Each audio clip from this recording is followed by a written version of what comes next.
Alright guys, so Celtics, Lakers, finals, once again. Historically, probably the biggest playoff or postseason rivalry ever in the NBA. Sorry Magnum, I'm a little late on this, but I had a Memorial Day weekend, so a lot of things to do, and I was pretty busy, so.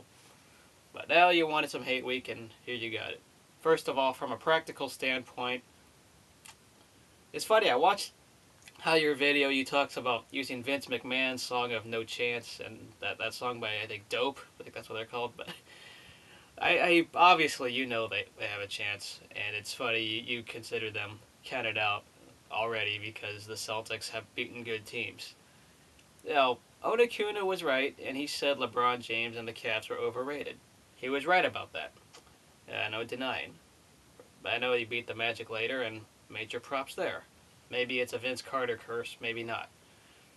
But here's the thing I wanted to talk about, and that's you brought up how Kobe Bryant is the only person on the Lakers that's solid. Well, the other weapons, you'd be surprised about Gasol. I know you said everybody's trash. Pau Gasol is clearly the best rebounder on the team. When he averages 19 and 9 a game in his career, that's been the consistency we've needed, specifically going down low and rebounding. His shooting ability as well down low. He might label him soft, but he could still shoot the ball for a 7-footer. That's very solid. Andrew Bynum is very inconsistent at times. I'll give you that. He has times of streakiness or not.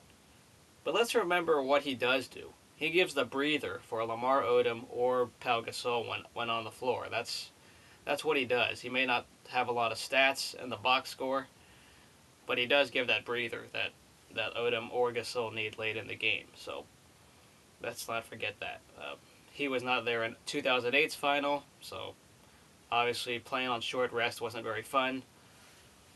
Lamar Odom, he is streaky, I'll admit there, but he's also a rebounder. Big key offensive rebounder for that matter. You may say our defense is bad, but there's times it's good as well. So Lamar Odom's obviously going to need to be showing up, sometimes hitting the three, mainly getting the rebounds once again. Now, you laughed at Fisher going up on Rajon Rondo. Yeah, I understand. Rajon Rondo's now developed into one of the premier point guards in the league. I know all you Kentucky fans love him and whatnot, understandably so. Derek Fisher may be getting old, but he could still put the steals on y'all. And those clutch shots, he's done it over and over in the fourth quarter. He could still make the shots that matter. Unlike, I don't know if Rondo can do it in the clutch. That's the big question. Ray Allen is getting up there in age, but I know he hits the three still. Paul Pierce, at times, there's even times he misses free throws in the clutch. Like, in the fourth quarter, when he needs a free throw to clutch it, he'll always make one or two. I swear. That's always when I see Paul Pierce play. Garnett is also showing his age, but I think he's well recovered from that injury. Perkins is vulnerable. I'm sorry. You didn't mention your own guy, Perkins. I don't think he's that good down low. It's only the big three plus Rondo that make him look better, but he's really not that solid down low. He's really just average. Now you want to talk about depth. Rasheed Wallace. I don't think he's done that much really to really contribute to this team. His stats are iffy, and it's early on chemistry was an issue. I know now you're winning and props there, but I don't think he's going to be a major factor as you claim it. Also, the bench. I think you'd be surprised of our point guard thing with Shannon Brown and Jordan Farmar. Yes, I'm a UCLA homer. Jordan Farmar has actually improved his game with the shooting ability. So, you want to talk about speed and guys who could guard Rondo? Guys who go to UCLA go to play defense, and I believe Jordan Farmar will be able to defend Rondo if he needs to. And then, as you know, Shannon Brown is your athletic point guard with the in-game dunk ability. He's got the speed and the ability to steal on defense. The last guy you didn't mention was Ron Artest. Funny, you didn't even say his name. He just said, they all suck. Everyone that's not named Kobe Bryant is terrible. That's pretty much what you said. But Artest, he came through in the last two games. There's that theory, you're only as good as your last game. Well, his last game, he went off on the Suns. It was good. He came through. He had about as many points as Kobe did almost in that last game, Game 6. Shot the three ball well, and he got the steals. Got shot well from the field. But his defense, I think his defense can shut down Pierce. You might say that these teams are old, but both guys are around the same age in their 30s, so that shouldn't matter with when Pierce and Artest are matched up together.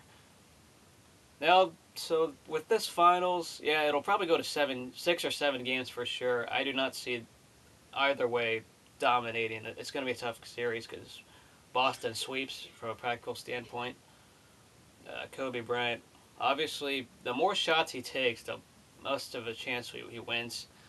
He actually does have assists. If you guys didn't know that, he still dishes the ball effectively, and it's still a team game. That's what basketball is. So to all you who say we depend on Kobe Bryant every possession, you guys are crazy.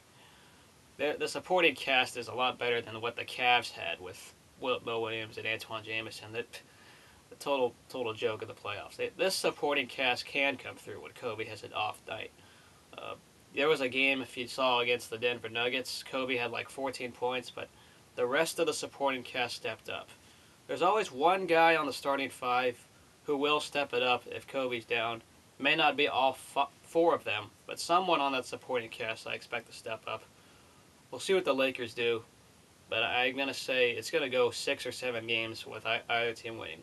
I'm feeling pretty confident in my Lakers, but at the same time, don't want to count the chickens before they hatch. That's not good to do. So let's go Lakers. Let's beat them Celtics. And lastly, on a quick side note, it's kind of bad to bring this up, but this is the thing with my teams have not done well against Boston. The Oakland Raiders lost to the Patriots. Remember that Tuck Rule game in 2001? That was not very fun. And the Oakland A's lost to the Red Sox in 2003. If you remember that playoff round, that was the last of the A's really good years in the early 2000s. Definitely not pretty. And then the Lakers lose 2008, and everyone remembers what we did there. This team is much more hungrier. This team's a lot more hungry because for some of you who didn't know, like their bus was almost abused when they left Boston 2 years ago. That they're using that as motivation. Like the fans were throwing rocks at the bus. They had no security.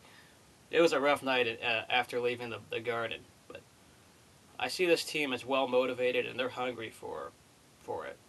I know anything winning here is icing on the cake, but let's beat those Celtics.